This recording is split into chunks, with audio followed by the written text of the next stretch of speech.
Internal PDI Perjuangan bergejolak. Partai berlogo banteng itu membuat heboh setelah mengumumkan nama calon wali kota dan calon wakil wali kota yang diusung pada Pilkada Surabaya 2020.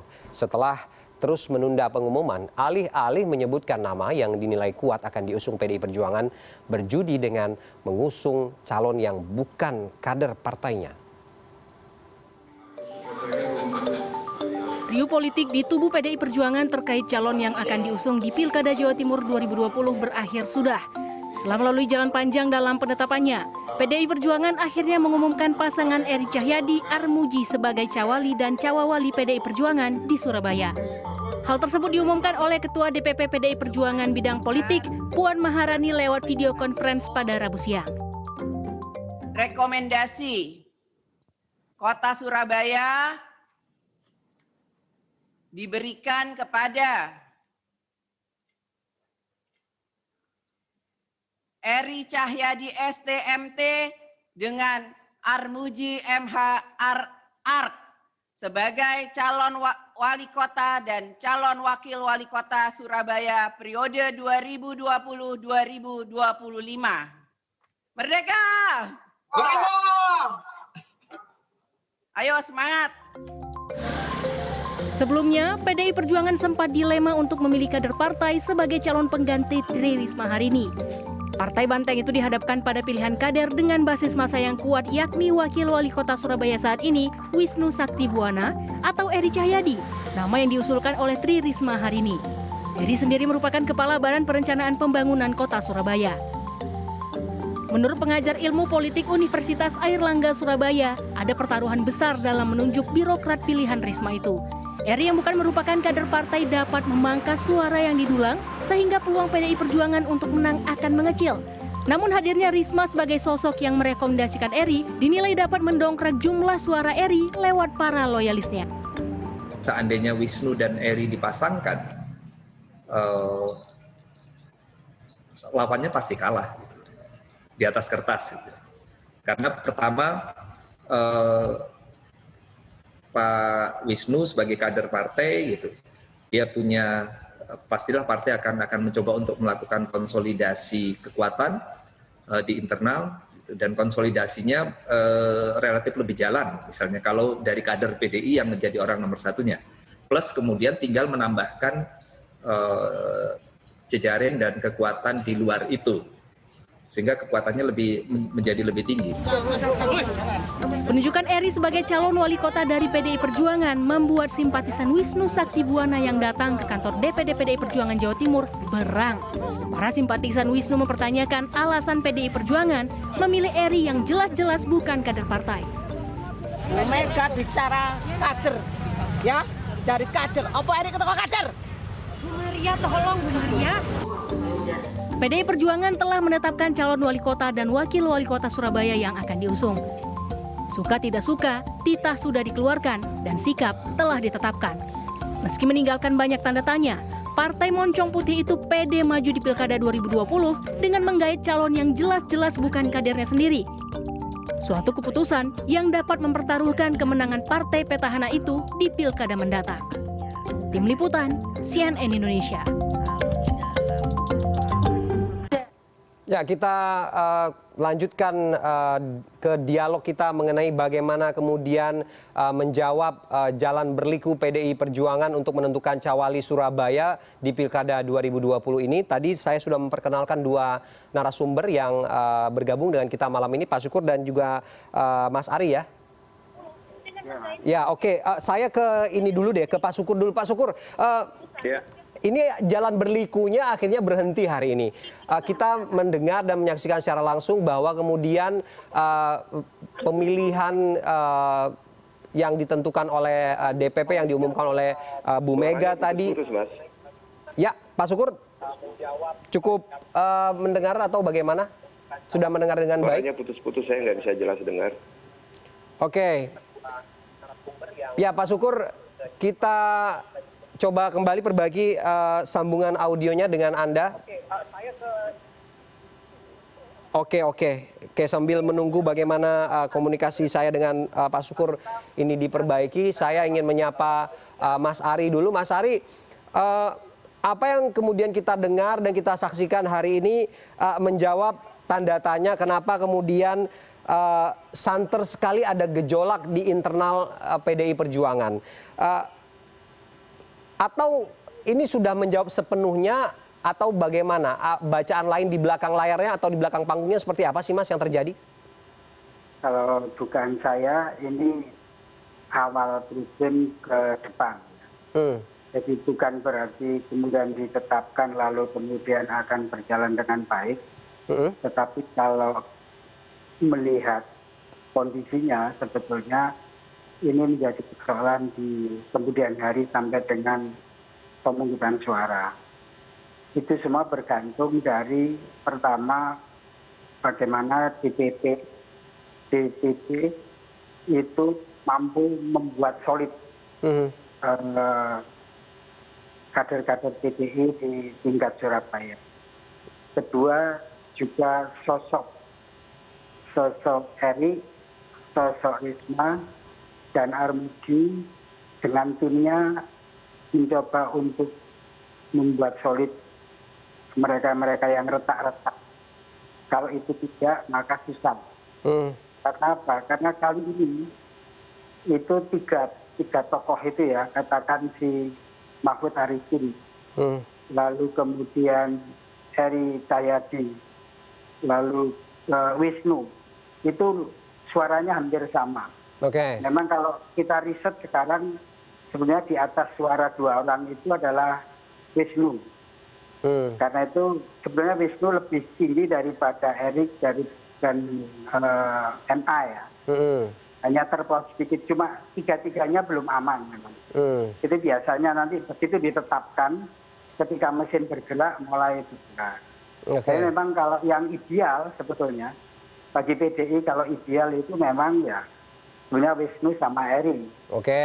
Itu ideal. Jadi karena itu ini jadi persoalan bagi PDI. Beda dengan tahun 2015. Jadi ketika Risma mau maju, kemudian ditentang oleh beberapa pimpinan PDI di DPC, tetapi kemudian DPP itu mengakurkan antara Wisnu dengan Risma, lalu kemudian jadi solid. Kalau sekarang enggak, ini memencar.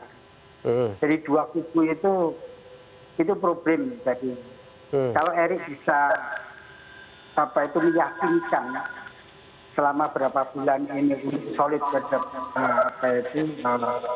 sampai pemungutan suara, mungkin mereka ya bisa menyaingi RA. Oke, artinya memang kemudian ada persoalan juga dari sosok figur begitu ya, ditambah juga soal kader atau tidaknya seseorang atau sosok ini yang kemudian dibawa untuk dicalonkan oleh PDIP dalam kasus ini, begitu ya, Mas Ari? Ya, kalau melihat apa itu Bu Risma itu kan merasa dia, kalau istilahnya Irfan Guzman itu dia bertumpu pada kekuatan audiens. Kekuatan audiens itu kekuatan masyarakat, media massa, itu membackup betul terhadap Risma. Jadi selama pemerintahan dia 2 periode itu dukungan masyarakat terhadap dia besar. Nah karena itu dukungan itu secara simbolik dia transfer kepada Eri. Itu kekuatannya memang. Itu, tetapi kan tidak bisa sepenuhnya. Ketika sudah ditetapkan kan Eri tidak bisa terus-menerus. Dan Risma tidak bisa mengikuti terus-menerus. Sampai kemudian bisa meyakinkan pihak-pihak di DPP begitu ya Pak Ari ya. Saya bergeser ke Pak Sukur. Pak, yang tadi disampaikan oleh Mas Ari bahwa kemudian sebenarnya cukup kuat juga Wisnu Sakti Buwana kemarin digadang-gadang, tapi kemudian yang muncul ke permukaan justru Eri begitu. Pertanyaannya adalah kenapa sih Eri dianggap lebih unggul begitu dibanding Wisnu Sakti Buwana? Tapi dijawabnya nanti Pak Sukur, kita break dulu. CNN Indonesia Newscast segera kembali usai jeda.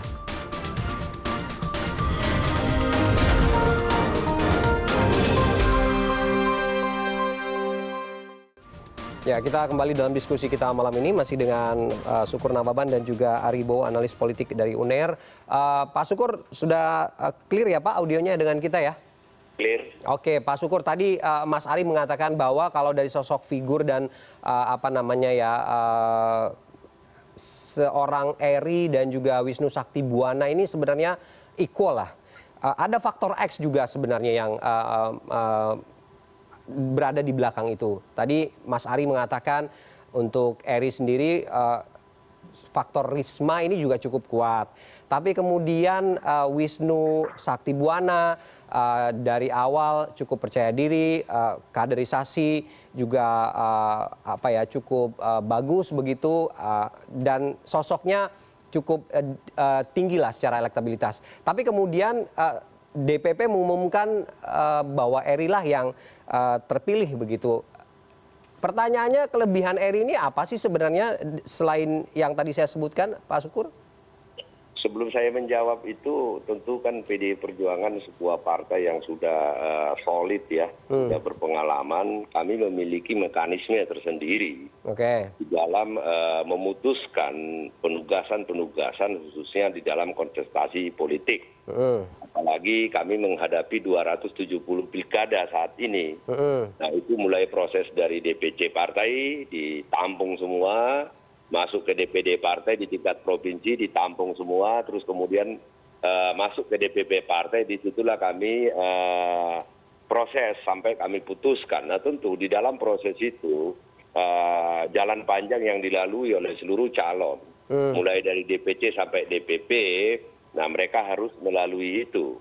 Nah, yang kedua yang ingin saya sampaikan adalah bagi PDI Perjuangan, kontestasi politik itu bukan hanya kekuasaan. Kekuasaan itu adalah sebuah alat untuk bagaimana cara membangun rakyat. Nah, tentu kesinambungan pemerintahan itu juga kesinambungan pemerintahan yang sudah baik dan bagus, dan tentu saja kita harus betul-betul menjaga seperti itu. Persoalannya juga memang Wisnu sebagai kader PDI Perjuangan ya, dia kader yang sangat bagus. Nah, Pak Eri juga tentu yang selama ini berada bersama-sama dengan Ibu Risma, mampu kita lihat untuk melanjutkan proses pembangunan apa yang telah dibangun Ibu Risma di Surabaya. Bagaimana Surabaya menjadi salah satu kota terbaik di Indonesia, bukan hanya di Indonesia, bahkan di dunia. Nah, tentu di dalam mengambil keputusan itu tidak mudah, tetapi saya percaya Wisnu sebagai kader PDI Perjuangan masih muda, masih banyak kesempatan-kesempatan penugasan ke depan. Jadi ini menampik bahwa tudingan publik bahwa kaderisasi di PDI Perjuangan itu sebuah keniscayaan, begitu, bukan ya?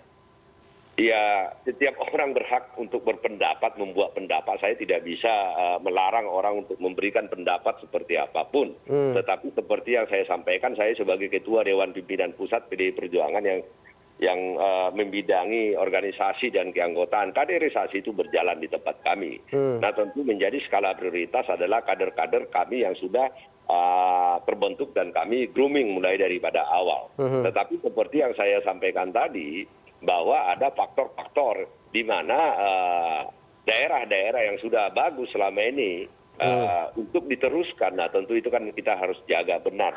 Karena seperti yang saya sampaikan tadi, bahwa kontestasi politik itu bukan hanya kekuasaan. Kekuasaan itu adalah alat. Jadi kemenangan itu bukanlah segala-galanya, tetapi bagaimana kita memberikan pemimpin yang terbaik, yang mampu memberikan program dan pelaksanaan program tersebut kepada rakyat di setiap daerahnya, itu yang paling penting. Oke. Saya ke Mas Ari kalau gitu. Mas Ari, dari apa yang disampaikan Pak Sukur ini menampik bahwa kemudian kaderisasi di sebuah partai atau di PDI Perjuangan ini berjalan. Tapi kalau kita lihat secara makro begitu, apakah kemudian persoalan kader ini di internal sebuah partai ini menjadi persoalan yang alot sehingga memunculkan nama yang benar ini cukup memakan jalan panjang begitu? Ya, kalau kita perhatikan sebenarnya PDIP pengkaderannya jalan. Salah satu partai yang hubungan antara kader dengan ideologi agak dekat itu adalah PDI. Dan PDI itu biasanya di Jawa Tengah, Jawa Timur, dan yang paling kental itu di Bali. Itu memang ya. Tetapi ketika sistem kepartean dan sistem pemilu itu menjadi terbuka, itu kan ada banyak fenomena partai itu yang mengambil orang-orang di luar kader. Oke. Dan orang-orang kuat, orang-orang bagus, orang-orang potensial di luar kader itu muncul. Bahkan kemudian itu menjadi bagian strategi dari partai-partai baru. Kalau dia mau ikut lolos parliamentary threshold, maka dia mengambil orang-orang luar partai yang bagus potensial supaya suara itu dia dapatkan sehingga partai itu lolos parliamentary threshold. Nah, beberapa partai itu lakukan itu seperti Nasdem, Gerindra. Nah, sebagian adalah juga PDIP. Nah, karena itu ketika dia menemukan Risma, itu kan sejak tahun 2010 dia diambil. Sebelum itu dia dari Bapeko, ya, sama seperti Erik. Lalu kemudian ditetapkan sebagai calon wali kota, lalu Bambang jadi mundur, turun jadi wakil wali kota. Nah, sejak itulah temuan itu, lalu Risma menjadi wali kota dan dia berhasil. Lalu kemudian dia dipilihkan. Nah, fenomena itu hampir terjadi di semua partai, sehingga ketika sistem partaian itu mulai terbuka, itu suka atau tidak suka, kompetisi antara kader asli dengan non asli itu agak beda. Jadi karena itu menjadi persoalan, dan puncaknya saya lihat itu di Surabaya. Jadi itu luar biasa. Kita semua mungkin nggak bisa membayangkan itu yang namanya hubungan antara Risma dan Wisnu itu mulai 2013 mereka jadi wakil wali kota ya. Bu Risma wali kota, Wisnu wakil wali kota, sampai hari ini tidak bisa ketemu dan tidak bisa harmonis dan membelah menjadi kubu itu kan kita orang Surabaya tidak bisa paham itu. Oke. 8 tahunan lah mereka.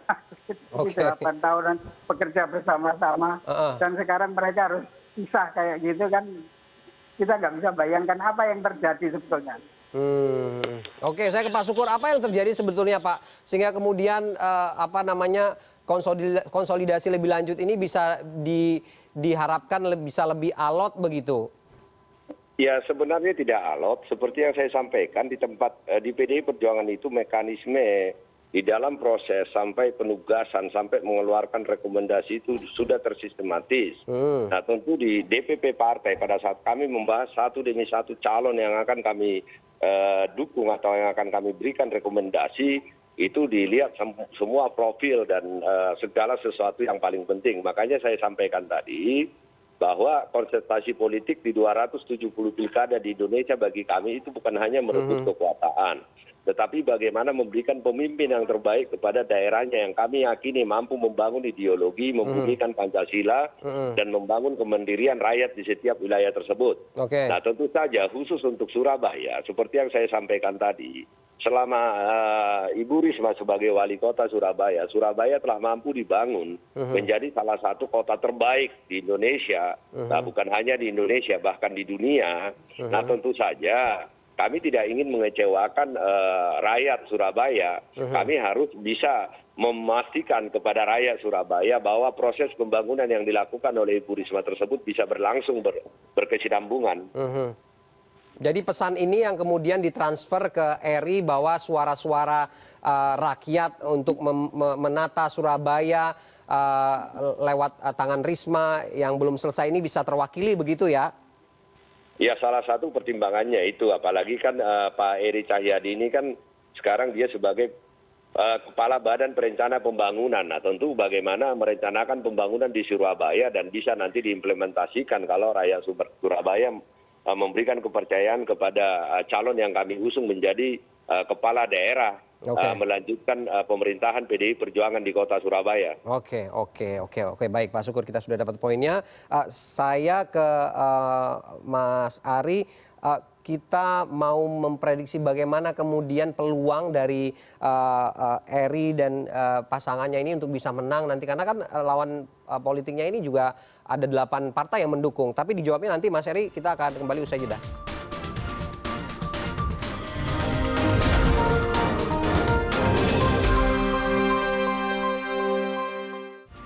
Ya, kita masih membahas bagaimana kemudian jalan berliku PDIP untuk menentukan Cawali Surabaya hari ini sudah berhenti begitu terhadap pilihan yang tadi diumumkan oleh Megawati Soekarno Putri. Saya ke Mas Ari. Mas Ari, kalau kita sudah membahas bagaimana konstelasinya yang berubah cukup tajam begitu dengan beberapa calon-calon yang kemarin ini cukup kuat diandalkan, salah satunya Wisnu Saktibuwana ini mental begitu, muncul nama Eri begitu. Kita ingin melihat bagaimana peluang Eri dan pasangannya ini itu bisa memenangkan posisi sebagai wali kota dan juga wakil wali kota. Karena kalau kita lihat lawan politiknya ini dukungannya malah 8 partai politik yang bergabung begitu. Bacanya bagaimana, Mas Ari?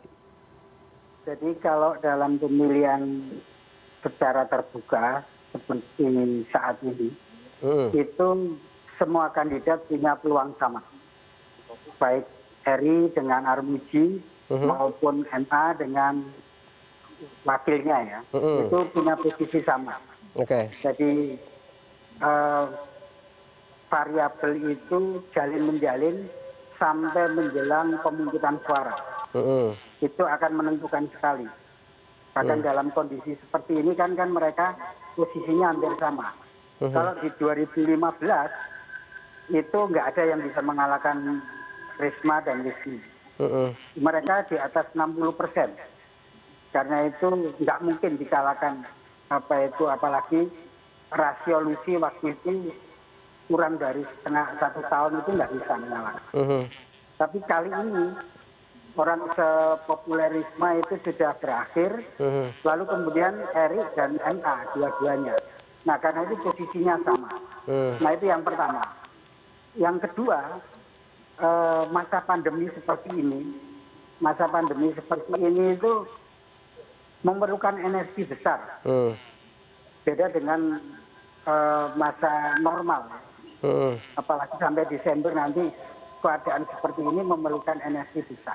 Mereka yang punya energi besar untuk memanage isu, lalu memanage program, lalu memanage masyarakat, lalu memanage partai, dia punya potensial untuk tampil menang.